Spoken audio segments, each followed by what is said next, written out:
Okay, so Robyn, Ariana, and Joanna, thank you all so much. It's a real pleasure to be here. I want to also say hi to all our live streaming people who hopefully managed with a new link. And just to thank all of you for being here. Is this a comfortable temp? It's so loud, yeah.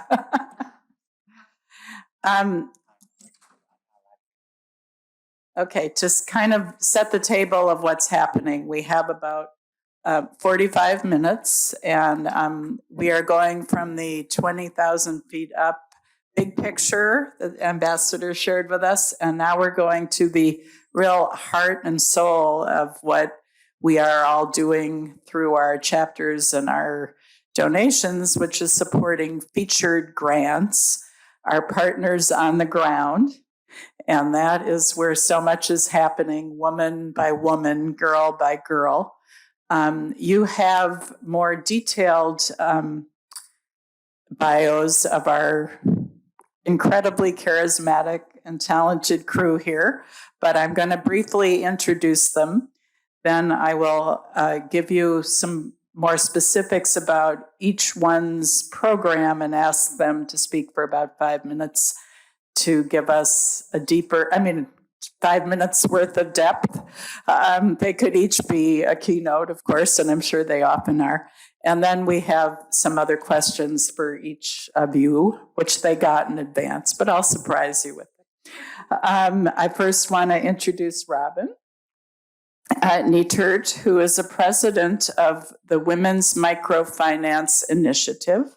I don't have to define microfinance for this crowd. For 25 years prior to launching it, Robyn was a member of the Washington, D.C. law firm Brown, Nietert, and Kaufman, specializing in telecommunications law, focusing on innovative wireless technologies, and a founder and principal of American Capital Partners Company.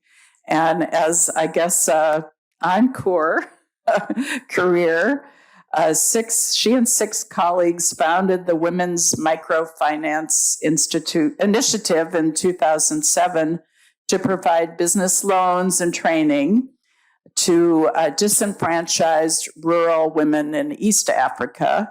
They have grown into the region's largest MFI managed by Village Women, and they were a grantee in 2014. And again, as a sustained grantee 2019 to 21, so pretty recently. Ariana Kirtley is the executive director of Amman, Imman, Water is Life. Ariana spent her childhood in rural West Africa with her National Geographic photojournalist parents, and I really want to see that slideshow sometime. She founded this organization, Water is Life, in 2006 to support climate mitigation, and that was very forward-thinking in 2006. Now we know how urgent this work is and how much it impacts low-income rural women particularly. And anyway, they work on adaptation among the Sahel's most vulnerable communities. She has led the organization to provide a year-round sustainable source of water and to address water poverty for over 130,000 people and animals. It has also assisted with food, health, revenue generation, environmental, and educational services to these populations and prioritized women and children as change makers, and we supported them. They were our featured grantee in 2016. So it's been a while. We can get an update. And Joanna Sherman is co-founder and artistic director of Bond Street Theater. As director, musician, and actor, she has conducted theater of social justice projects in more than 60 countries. The company collaborates with local organizations using theater as a means to bring critical information to communities with a focus on refugees, women, and youth.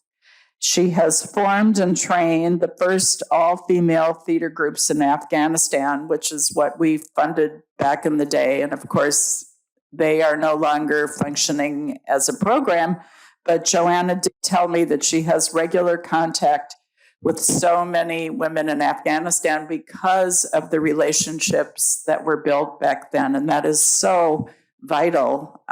We didn't know moving forward that that would be important, but I'm sure it has been. She can talk a little bit more about that. They work on youth-led projects for the rule of law with support from the U.S. Embassy and U.S. Institute of Peace. She has worked in the Myanmar rights campaigns, devised programs against domestic violence in Azerbaijan and Kazakhstan, provided theater training for Rohingya and Somali refugees in Malaysia, and conducted women's rights programs in Egypt, South Sudan, and South Africa. So these were edited biographies. We could go on in a lot more depth. So I'm going to address each one of them about their program and then give them about 5 minutes to respond.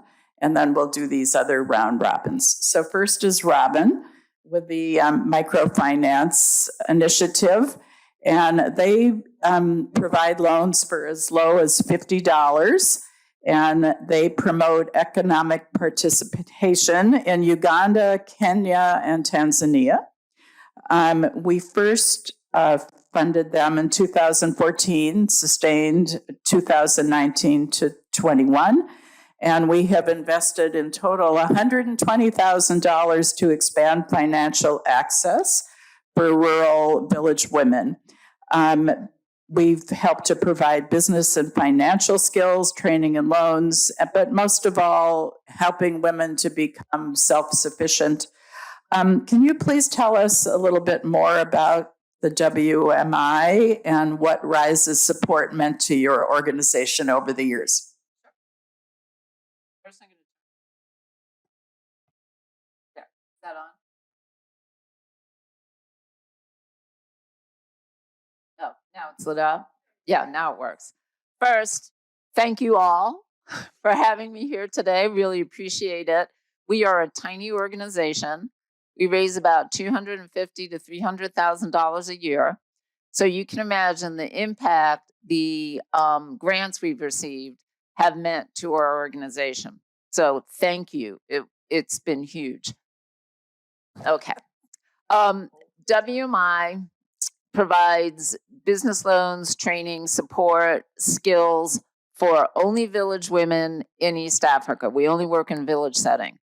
We were formed in 2007, myself and 6 colleagues, all business women who've had some success here in the US. We decided we wanted to do something to help other women get in business. So we looked at working here in the United States, a lot of rules and regulations. We had a contact through my church, Bradley Hills Presbyterian, and a woman there who was a friend of mine grew up in a rural village in Uganda. And she said to me, you know, if you really want to do this microfinance thing, why don't you work with village women and let's get started there. We said, okay. We started in 2008 with 20 loans for $100 each. We lent $2,000. And now at the end of this year, we will probably exceed $13 million and over 100,000 loans made. So village women are some of the most marginalized people on the planet and some of the most resilient people on the planet. The areas where we work in these countries, although they have elections, they are by no means democracies. Uganda went through Idi Amin, the Lord's Resistance Army. We have women who are sending products up to South Sudan. You've lost hundreds of thousands of people in the conflicts in this area. Uganda shares a huge border with the Democratic Republic of the Congo. 6 million people killed in violence there since 1997. The violence in Kenya during the last elections, the elections before that, it's a very unsettled part of the world, which makes working there really a little bit interesting because we work in opposition areas and the government regularly deploys the army as an arm of the election process. So it's very interesting to work in an area that's entirely different than what's going on in the United States. That being said, Village women are the ones who are keeping their families together. They're keeping the local economies going. They're keeping everybody fed, and they're trying to keep their kids going to school.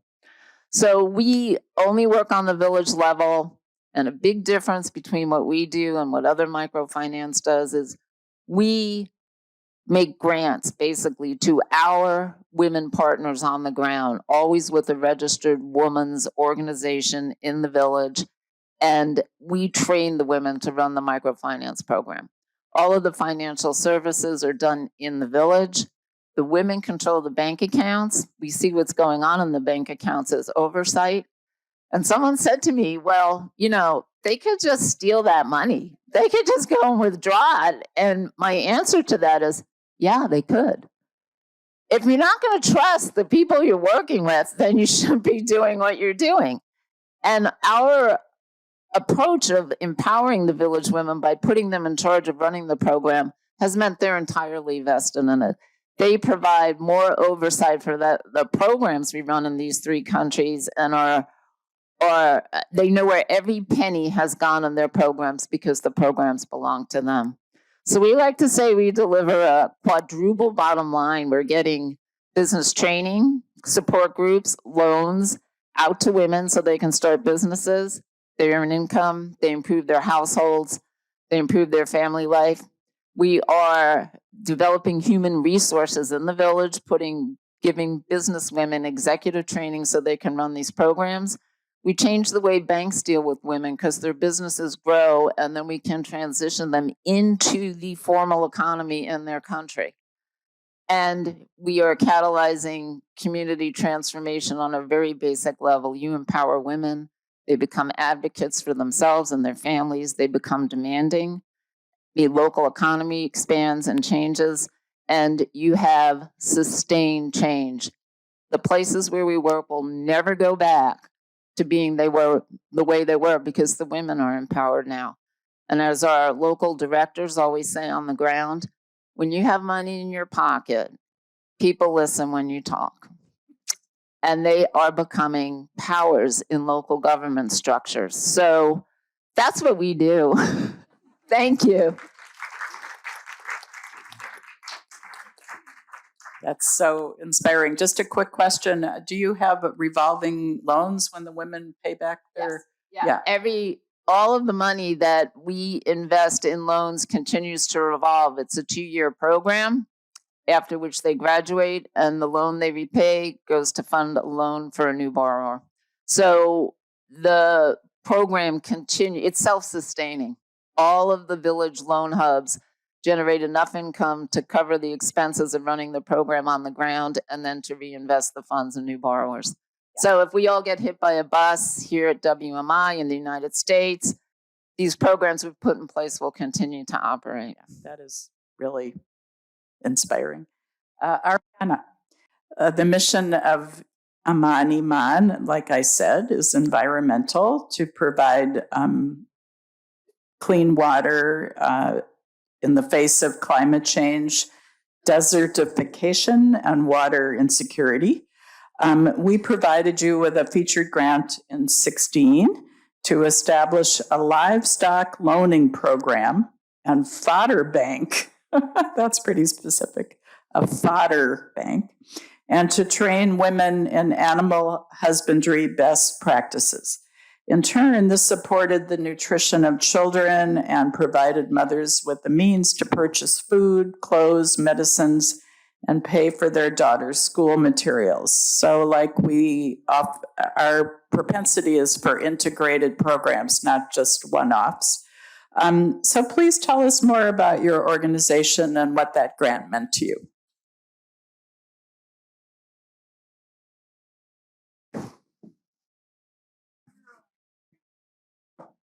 Hello? Super.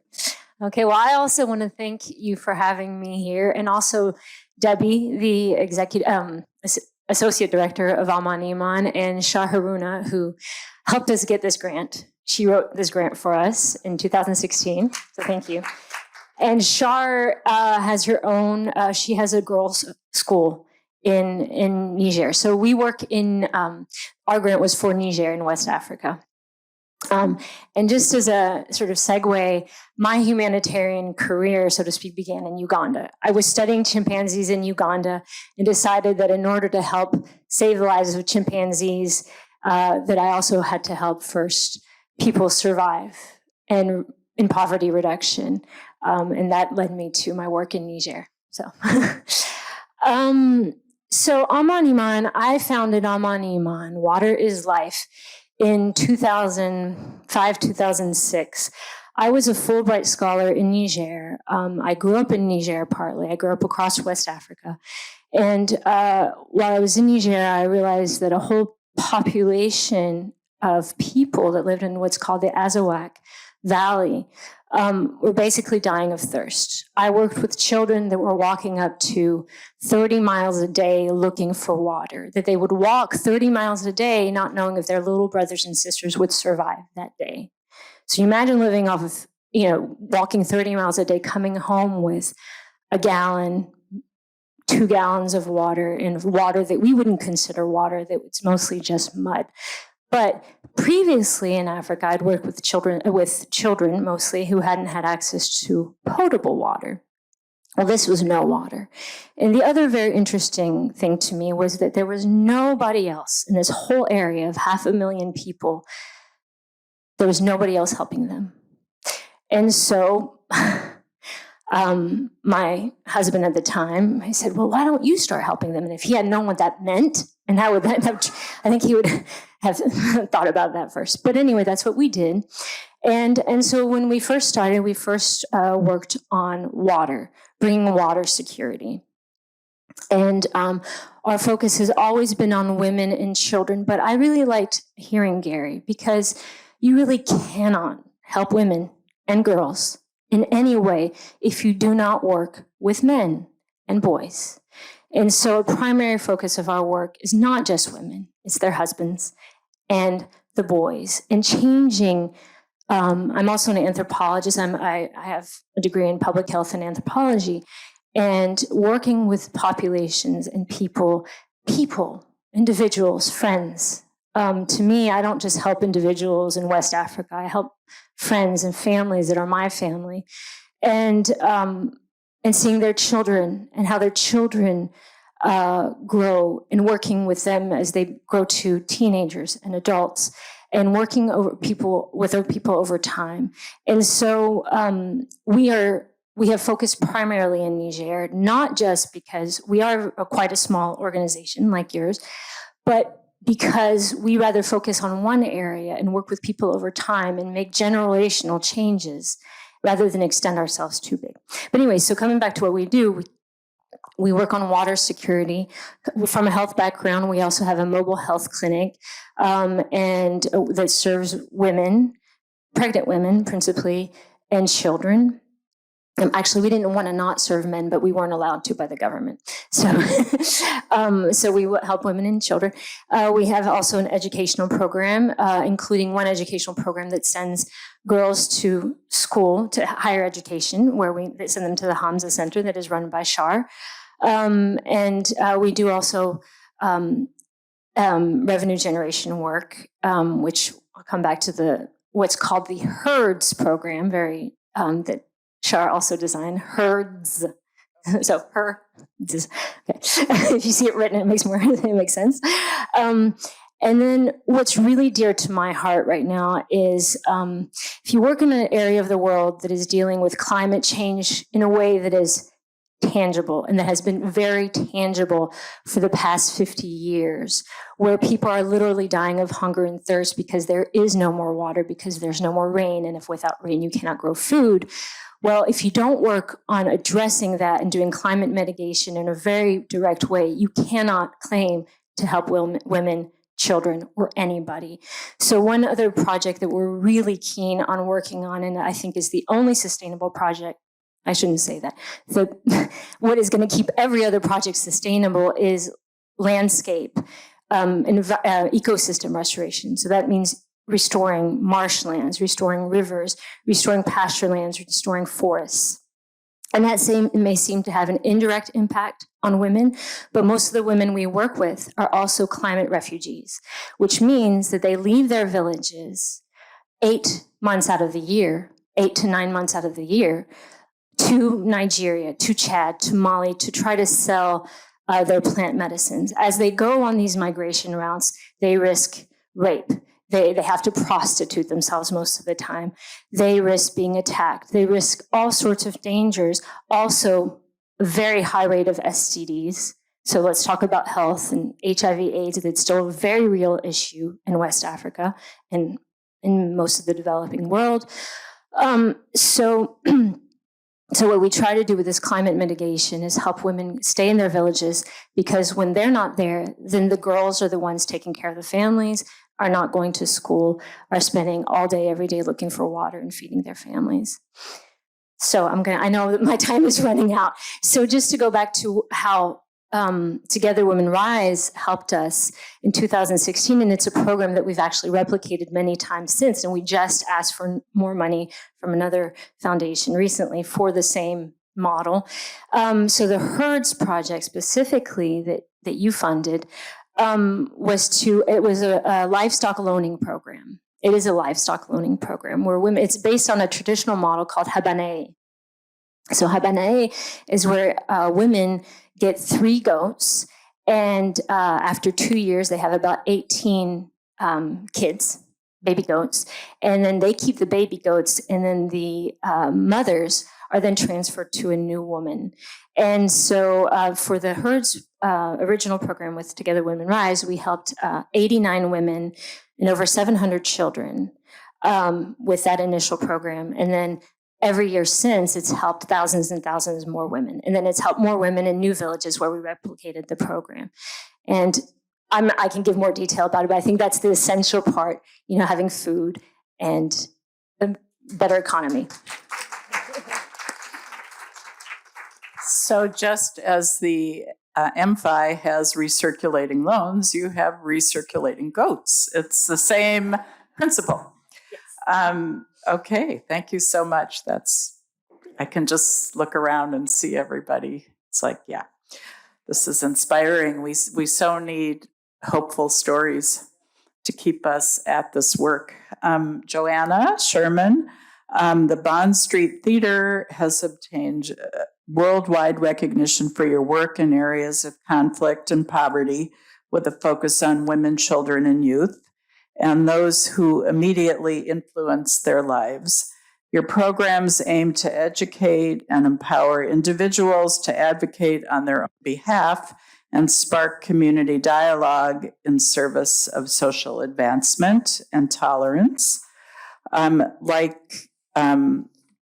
WFI, we have provided $120,000 over 4 different years funding for Bond Street. So please share with us more about your work and the impact of our grants. Thank you. Yes, thank you very much. It's a really pleasure to be here. Bond Street Theater has been working for social justice for a long time. We were formed in 1977, so we go way back. We've worked in 60 countries or more. And the grants from Together Women Rise and formerly Dining for Women, we are lucky that we've received grants for a couple of different projects. The first project was for Afghanistan, working with women in Afghanistan. And this was for working in the women's prison, the Juvenile Correction Center, and the women's shelter in Herat. And I'll speak a little bit more about Afghanistan. And the second project, the most recent, was working in South Africa in partnership with Rape Crisis Trust, which does, as they say, they bring about information about rape and bring that to the masses, and they work with victims of sexual abuse. So the first question I always get is, why theater? If you're working in a refugee camp, don't they need food and shelter and medicine? But as a doctor told us while we were working in a refugee camp during the war in Kosovo, he said, we're bringing medicine, we're bringing shelter, we're bringing food. But what you're doing is providing food for their soul. You are restoring their humanity. And I said, let me write that down. So yeah, I think I love to think that we're providing food for the soul, but there's actually two really very specific reasons why theater. Number one, theater is a great way, a very attractive and effective way to bring information to people wherever they might be, especially people that are isolated by tradition or location or incarceration. And so that's why a lot of our work is to really reach out to those areas where they're not getting information, where people can't read the poster or the sign. Maybe they just don't have reading and writing skills. So that's one major thing. And also people want to see theater. They'll remember things that are, storytelling is intrinsic to human nature. So they sit up and they pay attention. And I'll give a lot of examples for this, but just for voting rights, we did shows, and sometimes right in women's homes. One of the things I'm most proud about for Afghanistan is that we did create 6 all-women's theater groups, 4 of which were still running up until 2020, right? The Taliban. And now we've been busy trying to extricate these girls that are in big trouble, really, because they're targets. The work in South, I was giving the number 1 reason why theater. Number 2 reason why theater is because just basically theater training is gives you that power to be able to stand up and talk to people and hold your head up and not put your hand on your mouth. It's like basic body language and social skills that women need. And once they get in front of an audience and they do stand up straight and they do keep their chin up and don't, they're suddenly transformed because they get the feedback from the audience, that electricity from the audience that, yeah, what you're saying is something important. We're listening to you and we agree with you. And then that gives them that power. So even though they may not be able to do that again, I really feel that they hold that power within them. They know that they can do it. They know that they have achieved that. So that's my hope for the women of Afghanistan. The project in South Africa with Rape Crisis Trust, again, you can use theater to bring this information about the myths and the truths about rape. And this also included male rape. And the young people that we worked with, I can speak a little bit more about that later, but the young people that we worked with, they were very hesitant about how are we going to talk about rape? I don't want to have to do something on stage that will be awkward. And the style of theater that we use is very flexible to these kind of situations. And theater has a way of being able to speak about very delicate situations in ways that might be a little bit abstracted or out of the realm of a reality. So it's not your psychodrama that you might see on television. It's a little bit more kind of removed. All the actors are on stage all at the same time. They get up and they come into the center, do their part, and then they go back. So it sort of breaks that boundary of that psychodrama realism. So these are the 2 programs that we've done. I can speak about them more, but we've done these kind of programs against violence against women using theater. And usually what happens is an organization, a local grassroots organization, will ask us to come in. They know that theater is going to be a good tool. So Rape Crisis Trust asked us, please come teach our young people how to do a theater show. And it's very sustainable because they will be able to do that theater show forever. And they bring that theater show to universities and high schools and let those young people know these are the fine lines between what is rape and what is not rape, and the mythology around this whole sexuality. So it's very informative and very, very effective. And I should also add that after every single one of our shows, after they've done the performances, and they're usually short performances, like 30 minutes, 40 minutes, we have a dialogue with the audience where they can speak back and talk to the actors on the stage as their part, as in their role. So they might ask the husband, why did you hit her? Why do you do that? Why are you so mean? Why don't you be nice? and then he has to answer. This young kid who's like really, has to answer in that role. Well, I felt compelled to because I have to be a man and whatever they say. But that dialogue with the audience is so amazing. The things that people will admit that, you told my story about a forced marriage. That's what happened to me. And allowing that kind of dialogue with the audience means that it really has a major impact in the community, and they'll continue to discuss in the community these issues. And you can make a play about anything. You can make a play about water conservation or microfinance. You can make a play about anything. And most of the people that we work with are non-actors to start out with. And acting is not rocket science. Okay, now my turn. Yes, sir. Hear me? Oh, is it down or up? Oh, okay. I bet you can hear me now. Or you will in a minute there. Now you can hear me. Thank you. Thank you. I'm sure if we left these three women to have dinner together, they would come up with a whole new set of integrated approaches.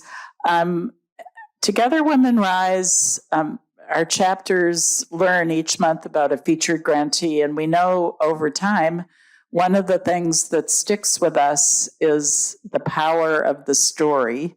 And the story is often a story about one individual woman or girl whose life has been changed, and then the whole series of events that comes about because of her empowerment. So we'd like to invite each of you to share a story of somebody in your program. So let's start with Robyn. You can just...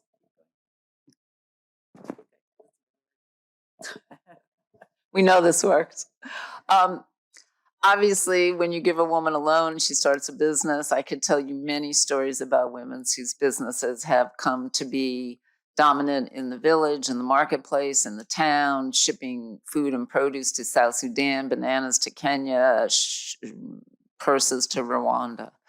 But I'm not going to tell a story like that, because when you empower a woman, there are so many ancillary repercussions to village life that you don't know about until you start working on this level. And I learned this from Panina, who was a school teacher who was not getting paid by the government because they figure once every 3 or 4 years is enough to pay somebody to teach school. She opened her own little school in her house, started with a pre-K, and then moved on to elementary school. Now she's at P7, which is where you take your leaving exam to go to secondary school, which is mostly boarding school. She has 17 people working for her, 320 students, and she's been able to expand with her regular loans from WMI. And when I spoke to her last, she said, something that having a business and being able to generate income has let me do is now I can help people in my own village because I have some resources. So I have 5 children at my school who are orphans, who don't pay any school fees, who we feed, as they say, we do feeding twice a day for these students. They're performing very well, and they should be able to go on to secondary school. So she was telling back to us, one of the impacts is she can now, on her own, decide how she can give back to her own community because now she has some control over her own life. So that's something that, the support from Dining for Women, from Women Rise, has allowed women in these villages in East Africa to be able to do for their own community.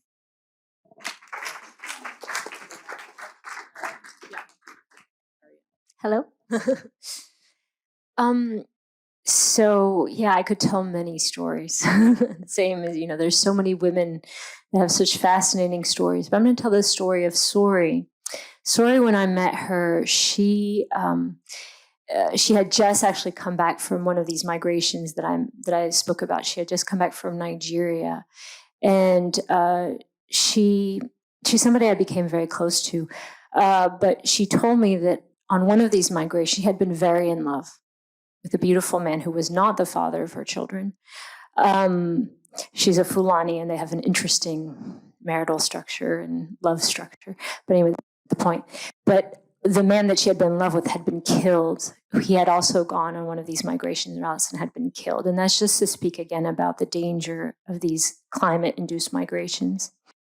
And then she was able to participate in our loan program and was able to limit her travels. So not stop them altogether, but limit her travels.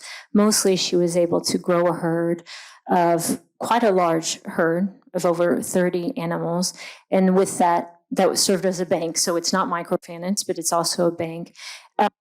And feed her family, feed her children. But more importantly, then she was able to leave her animals with her mother so that her mother actually ended up taking care of her children so that she could go back to school. So this was a woman that at the time that she started going back to school, Shar school, about 25. In Shar school, this is the first adult woman that they accepted into their program. And so she's still in school right now. It's been 3 years that she's been in school.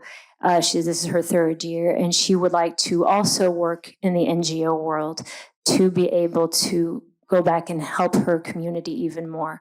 So she's went from being a migrant worker to not being with her children to having goats and goats to help her family and children that she was able to hand over and to be able to go seek an education, to be able to give back more. So that's story.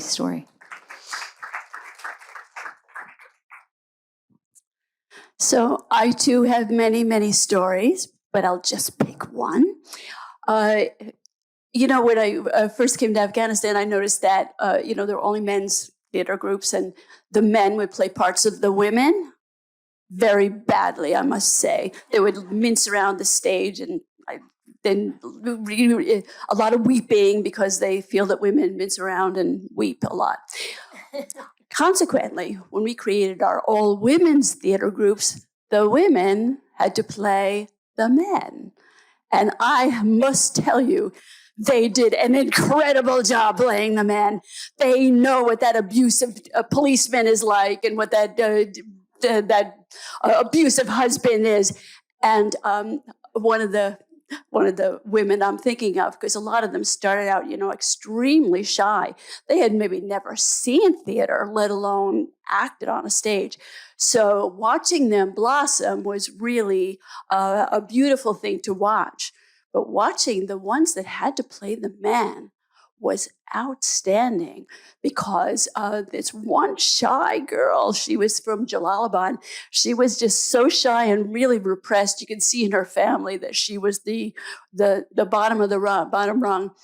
And when I gave her the role of the abusive husband, she came to life. She was just right on, and she knew what their body language. She had down exactly what they said. And they write their own lines, because it's much easier to memorize lines that you write yourself. She wrote all the lines. She was outstanding. And at the end of the show, she goes back and she like wilts again. It's so interesting to see them like blossom and really grow in stature. And then at the end, they sort of like become the girls they were. And, this is what we were working against. Stay that way. Stay as strong as the man that you think that you're portraying. So, this is one example.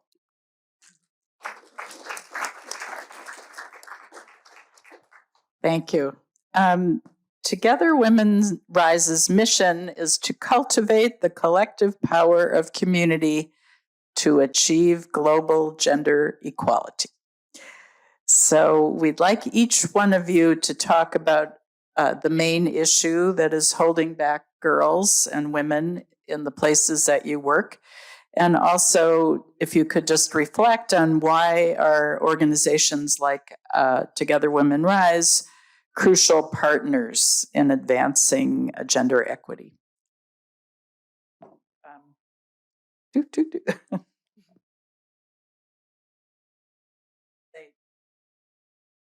This is the last question I'm asking. We're gonna then we'll get the answers. Then we're gonna have an exciting drawing to see, or announcement of the beautiful quilts and who are the winners, the winning bids, that is.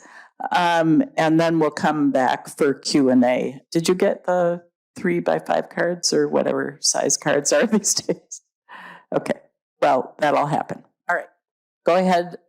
Well, as you can imagine, since we're the Women's Microfinance Initiative, we believe that lack of access to capital, lack of access to financial services, business training, skills training is a huge problem for women in the world. You can add to that a lack of access to education, unreliable income from husbands, not able to get any kind of employment, being discriminated against in just going out on your own in a village environment. These are huge problems for women, especially who live in rural areas. So that's why we have focused on empowering them through having their own income and having access to training. And then we find that these other problems, they master themselves. When we know we make loans to women, but we are lending to families. Everybody in the family, because a loan is an asset, the ability to get a loan is an asset, the whole family starts working in the business. And you find that a lot of domestic abuse is economic related. These women are at home. If you have no income and you have no job, you are constantly asking your husband for money to support your family. The husband's frustrated because guess what? He doesn't have a job. He has no money. He comes home, he's mad, there's domestic violence. When you get a loan into that household, everybody works together into the business, and then you find that they can start to make decisions together about how to make their families better, because guess what? People who live in these very rural areas want the same things for their families that we want. They just don't have the resources to get there. And I'll say one more thing. There are enormous networks that go on in villages in the countries where we work. You don't see them, you don't know about them, but if you go in a village, you'll see, oh, these women are together doing this. Maybe they're working together to get water. Maybe they're working together to raise bees. Maybe they're crocheting together so they can sell little things for your furniture so that they can make a little bit of money. They know how to connect. They're entrepreneurial, they're smart. They don't have resources. And the main resource they don't have is capital, and the second one is training. So lack of access to training and capital we see is one of the hugest problems for women in the world. Yes, and that's something you can help provide. So I'm going to echo my colleague. So the women we work with are, as I've mentioned many times, in a special circumstance related to climate, which amplifies the problem of disempowerment. So because of the climate change, I'm going to go back to migration, but also men have been migrating to places like Libya or Nigeria and bringing back fundamentalist extreme Islam. So we work with several different ethnic groups, but one of the ethnic groups among the Tuareg, for instance, they're a matriarchal society. And yet with the migration, the younger men, the younger generations have brought back cloistering, for instance, where women, how do you cloister a nomad woman? Well, in a sedentary village, you put her behind a wall and you don't let her leave her home, like you hear in Afghanistan. However, for a nomad, well, you see women walking behind mats that they carry. So they hide themselves behind mats. Women among the Tuaregs used to be were very powerful and were leaders in their society traditionally. And whereas these migrations,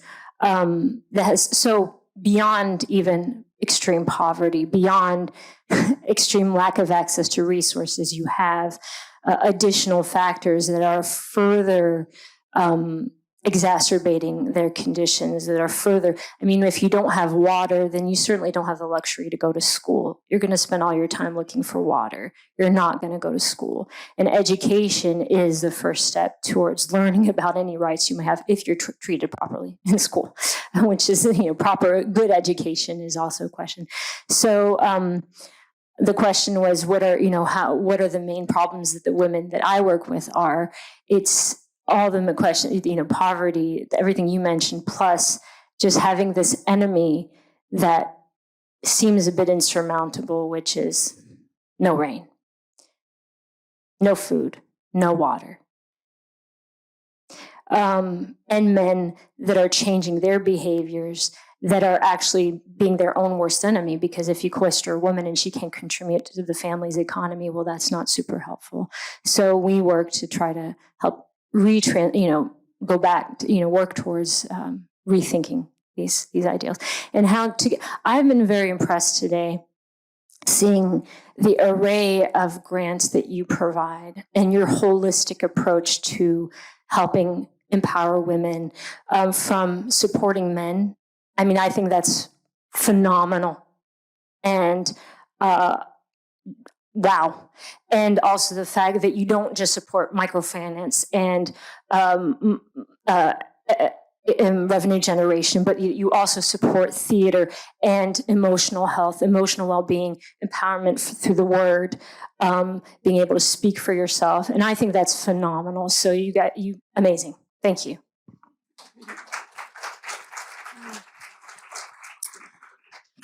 I'd like to speak about the money issue.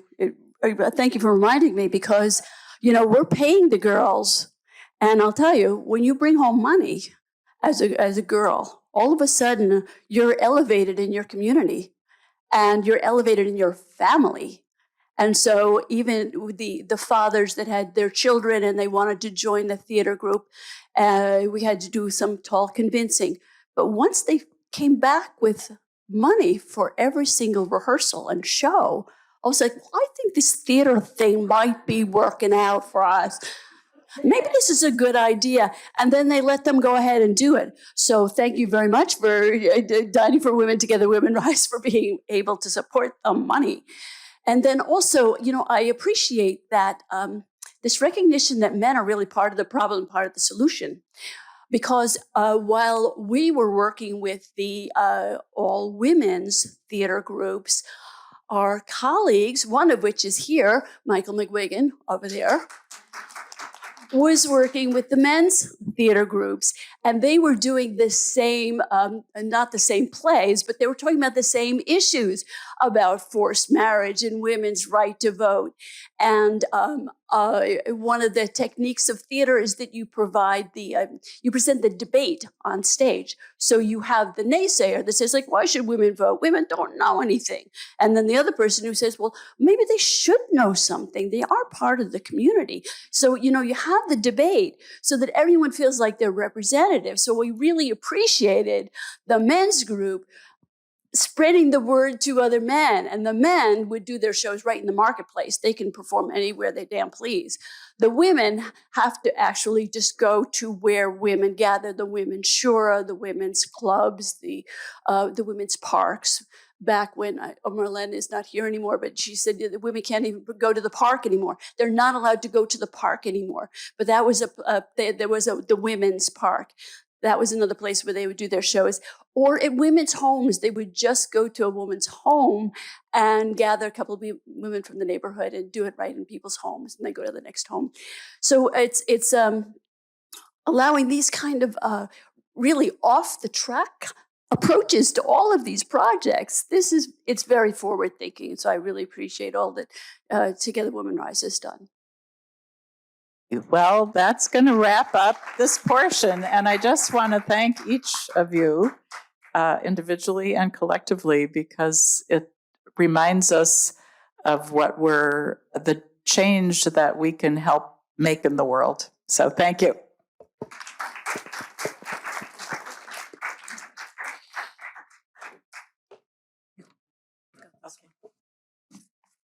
Yeah, okay, so how proud are you to support projects like this? Raise your hand. And as I used to say to my third graders, now pat yourself on the back. Because that's why we're here, right? Is to support projects like yours. Thanks for inspiring us once again.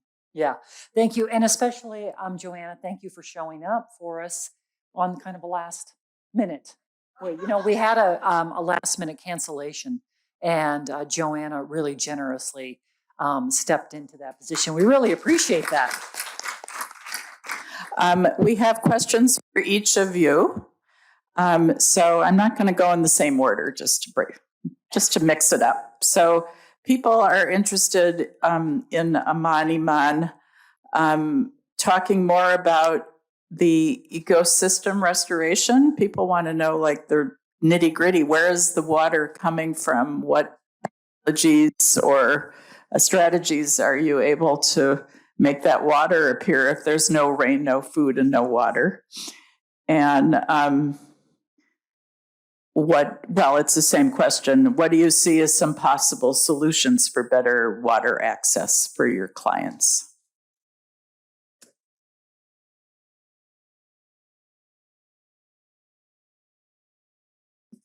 All right, so super. All right, so yeah, landscape restoration or ecosystem restoration is really neat.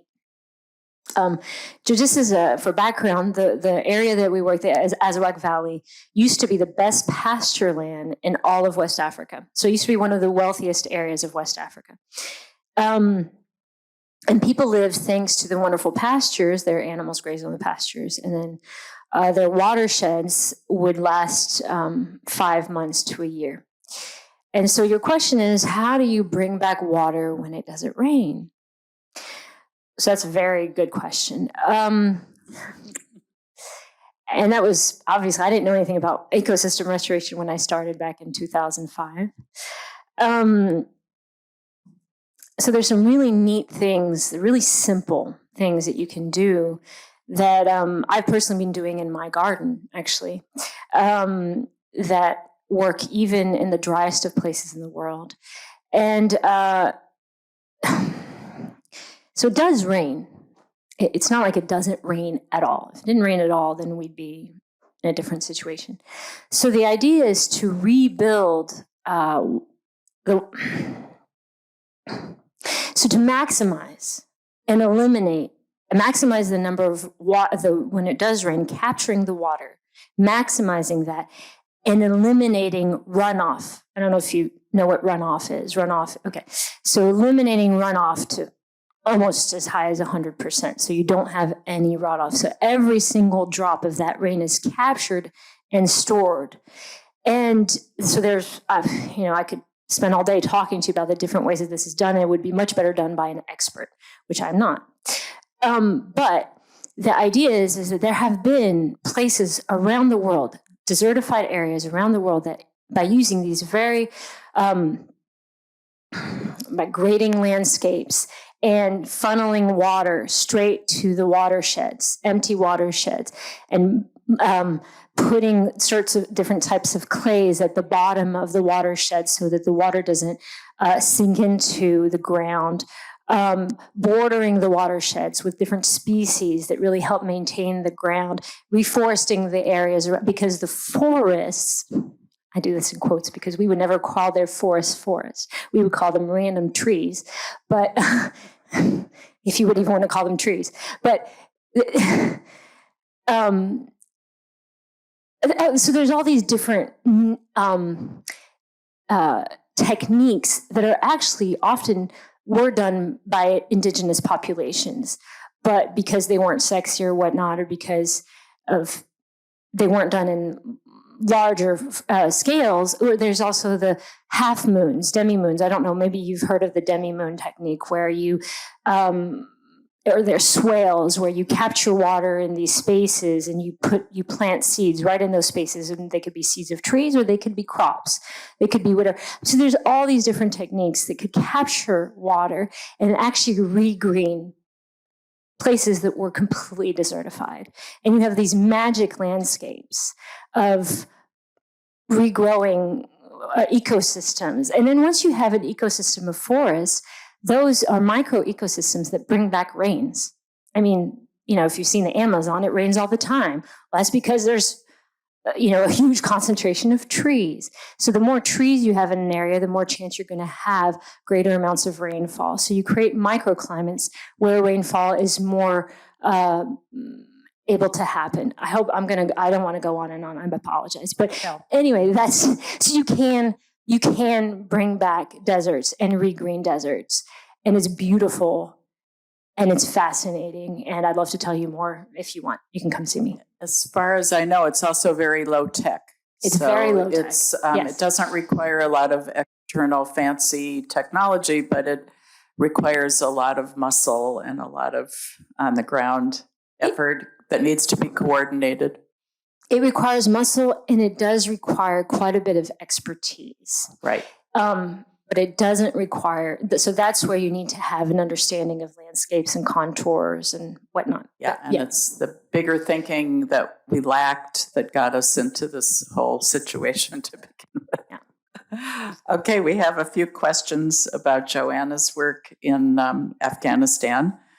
I think it's really tugging on our hearts. How was the content of the theater written? What are your contacts there telling you about conditions? Do they have any access to participation in theater activities? Well, to answer the last question, no, there's no way they're going to do theater right now. That's just not possible. They're burning musical instruments. If you're an actor or any kind of artist, you're a target right now. So it's very, very dangerous. But the first question was what? I'm sorry. How was the script how did created? they read the script? This is really important. They write the scripts themselves. So whatever group that we're working with, including Afghanistan, they are. We have ways to find out what do you want to talk about, what's important to you, and we have ways to sort of pull these little stories out of them, and then we'll take like this story, a sketch over here, and that story there, and put them together. So our job really is to shape all of these little stories that people have and put them together so that it's one cohesive play that illustrates what it is that they want to talk about. So if they want to talk about forced marriage, maybe one story, little sketch that we've come up with through improvisation is about a young girl, and she wants to finish school, but her father's going to sell her to an older man who's a friend. So there's that little story. And then there's another story maybe someone's done about a girl that wants to be a doctor, and she's headed for the university. And then we think, what if these two stories, what if they're neighbors? And this young girl is kind of very much influenced by the older girl is going off to university. And maybe the mothers know each other. And, so we find a way to sort of package it, but it all comes from them. And then once we kind of write out a scenario, they start to improvise on the scenario and to create all the words themselves and create the characters themselves. Sometimes, in working with the USIP, United States Institute of Peace, they're all about conflict resolution and rule of law. So they're certainly a group where we had to really say why theater was important. Why theater? But I say theater is conflict resolution. As I was just saying, every book that you see, every film, every play is about a conflict and how it's resolved. And if I explain it that way, sometimes they get it, but they were a tough nut to crack, but we did. And what we did, we supported, through USIP, we did things about rule of law. And so we're starting with a topic that they have to, that's their topic. But how they address the topic is, again, totally up to the group that we're working with. What about rule of law? Which rule of law and how? And we had to do something about voting rights. But again, even in writing the play about voting rights, they write the play. We come up through improvisations, different storylines, and the questions like what might come up. Well, is voting? The general public had this idea that it was un-Islamic to vote, whereas in the beginning of Islam, it was actually they voted for the next caliphs, and so it's It's actually has its roots in Islam, for sure. So, he had to like maybe portray that through the play. So with a lot of discussion and improvisation, they end up hitting it, creating the play from the context within which they're living. If they're living in a very conservative area like Jalalabad or Kandahar, they might do the play in a certain sort of way. But if they're in Kabul or Herat or Mazar-e-Sharif, it's a little bit more progressive. They might be able to do a touch on the play in another sort of way. So again, there's not just creating one story. We're creating like 10 stories, all on the same topic of conflict resolution or voting rights. And wherever we go in the world, it's always, what do you want to talk about? So we're not, we're only helping them shape the topic that they want to speak about. That answers the question? Yeah, okay. And some questions for Robyn. People are interested in the nuts and bolts of how money gets to the clients in a country with such a fragile banking system. And since it's international, if money comes from here, how does it, maybe you can take it from $1 going into your MFI funds. Sure. We actually, the countries we work in, banking is a huge business. It's a huge moneymaker for people because banks will charge 2, 3, 4, 5% a month to make a loan to somebody. That's if you qualify, and Village Women never qualify, so it's not an issue for them. We take money into WMI, then we an annual rate of like 18, 20, 24%? No, what do you mean? 5% a month is 60% a year. Okay. Yeah. So it's got, and that's if you know someone. It's outrageous. It's banking and telecom are the two biggest industries in this part of the world. They're making a lot of money off of poor people. We get grants here in the United States. So we have women groups that are registered with the government that are our partners on the ground. We wire to them. We wire to their bank account, whether it's in small towns, in Karatu, in Arusha, in Mbale, in Eldoret. And then when we do loan issues, they physically go to the bank, they get the money, and we have whatever the groups are that are getting their loans. They do their meeting, they've had their 3 days of training, and then the loans are issued physically we have built 17 buildings. So we have 17 hubs where the women meet and you're on a schedule and you get your loan and then you're meeting every 2 weeks to make your loan repayment. So that's how it works. So the local group actually has to open the bank account. They have to manage the bank account. We teach them how to do their bank reconciliations. It's fascinating to watch the whole process of financial literacy become real to women in a village. But that's how it works. It's very physical. And you've probably all heard about mobile money and M-Pesa and how mobile money is going to change the world. And it is convenient. So we do have some places, particularly in Kenya, where women use mobile money a lot, where they are in their group of 20, but they make their loan repayment on their phone, sending the money to the phone of their local coordinator right there in the group so they can all see it's happening. So that can be good. The bad side about mobile money is now this whole part of the world is experiencing what they call briefcase lenders. You get a text on your phone. It says you qualify. You can get a $50, $100, $250. Just click here, click here, click here, click here, and the money will go on your phone.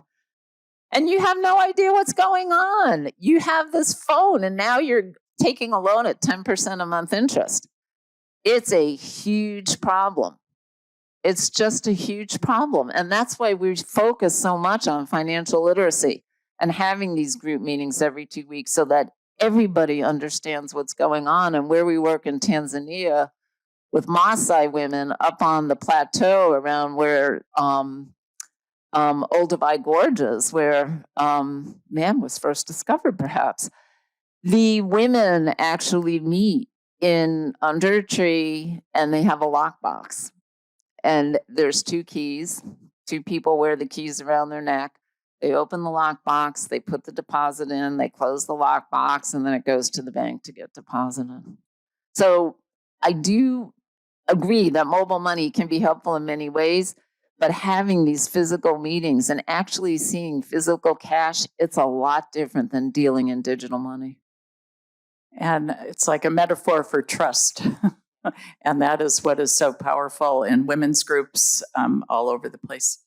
And I think you all work with women's groups. So our final question is, we talked a lot about allyship here with having to move the men in order to allow women to fully engage at their capacity. So I thought if you just each wanted to say something about how you've seen, we know there's backlash. There's certainly backlash in our country that I think has shocked some of us, probably all of us. But let's hear some good news and some men who maybe went from being opposed to becoming allies. Thanks.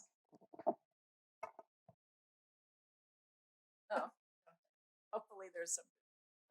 Well, I'll tell you from our experience, because we're working with women almost all who are married and all who have families. And I guess the best, I don't quite know how to describe this. In the countries we work, there's a bifurcated society. You have the ruling party, you have the people who are in government, the people who are educated, universities, professors and professionals, and they're the ones who are controlling the media. They're the ones who are controlling what's going out there, what people are saying, what's going on news shows, on talk shows. And then you have the village. And the things that are going on in the village are different than the things that are going on in this upper level. And I will say, in the villages we work in, the men have been very supportive. The areas we work in are really poor. And the whole idea that this woman can get a loan and this family can start a business and their life can be better, that seems to trump any kind of philosophical concerns or policy issues that the government may have. So we just don't find that there's a lot of resistance to this kind of empowerment that's going on the village level. And I will say one thing about these countries: they all have a policy in their government for economic development in rural areas for women. So a lot of times we have government officials coming to see what we're doing because there's money involved. And they come to see what they're doing. We see the women are getting loans. They have businesses. You see shops. You see stores. You see houses made out of brick. And then they'll come to us and they'll say, oh, thanks for doing our job. You're doing what we're not doing. You are getting training and capital out to rural areas. And you just shake your head and say, yeah, you're welcome. There might be a little bit of taking credit for what you're doing too. I'm just taking a wild guess. Joanna? Yeah, so I did speak about, the men's groups that we had, the men's theater groups in Afghanistan, and how they were speaking about women's rights, and they were very good allies, and I believe that all of them believed wholeheartedly in what they were saying. They weren't just like make-believe. But unfortunately now I've seen a little bit of like a return. So that older brother who is like, I'm so proud of my young sister doing this thing. Now they're like, haha, now you have to listen to me. So there is this kind of return to some of the unfortunate past ideas about women's place. So on the hopeful side, we all know that change happens, and the Taliban, I'm sure, will not last. They can't last because of what we've all discussed here. You cannot have a society that is just run by men. You can't. It does not. It's not possible. Also, a lot of men were debilitated because of fighting. Fighting and amongst themselves, fighting the war. So women had to be the sole breadwinner. Now, all of a sudden, the sole breadwinner can't work. Now, all of a sudden, they started to rely on this money coming in. So it's a very tenuous situation, and really, I don't think it can possibly last. It's like a man walking on one leg. he's got a very useful other leg, but he just chooses to hop along on one leg. And I've used this analogy to men that just don't want to get along. I said, look, you have two legs. Why are you just hopping on one leg? Use both of your legs. You can run faster. You can do more. They know these things intrinsically, but it's a big fight right now to remind them that we all suffer if the women can't participate fully and equally in society. And I think it's beginning to dawn on them, or I think it dawned on them from the very beginning once the Taliban took over. They were like, wait a minute, but she was my breadwinner. Where's the money going to come from now? And so they're suffering. They're suffering big time, for sure. So change will happen. The allies are still allies, but they're, So I think this is a very complex question, and whatever we say is going to be so limited. But so I talked about the climate issues, radical Islam coming in, changing traditional ways of working. But I think that some of the biggest enemies of the women I work with are other women. I work with populations where in certain populations, little girls are married off before they even start puberty. And the people that are marrying them off are not the men, it's the other women. And I'm not saying that the men are not a part of that, but when you see a 10-year-old girl being married and the person preparing her for her marriage is an older woman saying, okay, spread your legs tonight, it might hurt, but just deal with it. That's another woman. And I would say that some of our biggest allies in change are men. In fact, the biggest advocates and fighters are also men. So I see men as partners and as friends and allies. I feel like it's interesting. I remember a village meeting that I held at the time with my husband, because we were a family organization at first.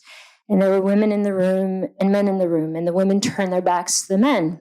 And so I too turned my back towards the men. And the men were like, what are you doing? And I said, well, if this is how you run the meeting, that I will do the same. I will follow your traditional structure. And they got really mad. This was very disruptive to them. And then that got the discussion going. And these were my friends. The men were my friends, the women were my friends. And I said, well, why is it different from me? And I think the way that we've adapted to change is by being inclusive. And by everything we do for women, that gets men pretty mad. Well, why are you giving them goats? Why don't we get goats? And then being a part, but in making programs, we also include men in that discussion. So an inclusive approach to everything done, even if it's a woman-centered program. And then also, again, bringing back working with youth. Working with youth, and working with youth not for 1 year, not for 2 years, but for 20 years. Seeing them grow up, and then working with them for 50 years. And that's where we're going to see real change. And not just working with the boys, but working with the girls. And I forget exactly what the question was, and I think I've rambled on enough, but I think it's so complex. And in each situation, it's so complex because we're dealing with different circumstances, but inclusion, a lot of compassion, taking away judgment. When I deal with a man who's married a 10-year-old girl, I approach him with love and non-judgment, but I approach the situation and try to discuss it with him. Anyway. Okay, one final question, and it is a short one. What keeps you up at night? Robyn.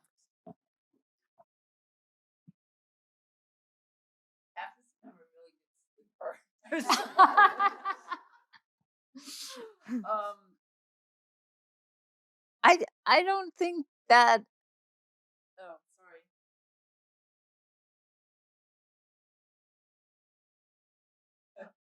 Yeah, I think that it's on.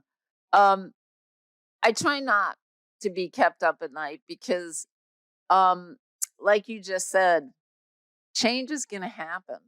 When I think about the really bad things that are going on in the countries where we work, like there was a huge election violence in in Kenya in 2008 when we were traveling there. We had refugees coming across the border into Uganda, and now they had a peaceful election. Change is going to come, and that's what I always go back to. It's going to evolve because I think people do want better lives for themselves, and they see how that's obtainable. Maybe not today, maybe about tomorrow, but over the long haul, it is going to come. It is going to happen. Yeah, so we work in conflict zones, and it just occurs to me over the last number of years that the United States is a conflict zone. And I would say that that's what keeps me up at night. We're in a conflict zone. And so I'm scratching my head and going, maybe I should work here, maybe we should do something here. Change will happen. I just hope it doesn't get really bad before it gets good again. Because things do sort of go on a sine wave and get good and bad. But yeah, that's what keeps me up. So I have 3 kids. And my son right now, who's 15-year-old, is taking care of my 8-year-old daughter so that I can be here. So I feel like he's a part of the change. What keeps me up at night is not being able to be the best example for my children so that they can be change makers themselves. This keeps me up at night. I came here, I'm like, oh my goodness, I didn't bring my cup. Feeling that we are part of a society that doesn't understand how everything we do impacts everybody else in this world. I went to Yale, and I remember speaking with other students that we were all interested in environmental change and environmental protection. We had a discussion, and I was saying, I turn off the water when I brush my teeth. I turn off the lights, and they're like, that's not important. What we need to do is change the governments. And I'm like, but how are we going to change people that actually don't care if we can't even act according to our own values and principles? So to go back to the question, is what keeps me up at night is feeling like I'm failing, being that example, getting a cup because I was cold and I needed hot water and I didn't bring my cup, and that I'm failing as an example to my own children, that I'm counting on them, and maybe that's an unfair thing to do, as also being change makers and being just consistent with my own values enough that whatever ripple effect, that whatever thing I do does something good for somebody else.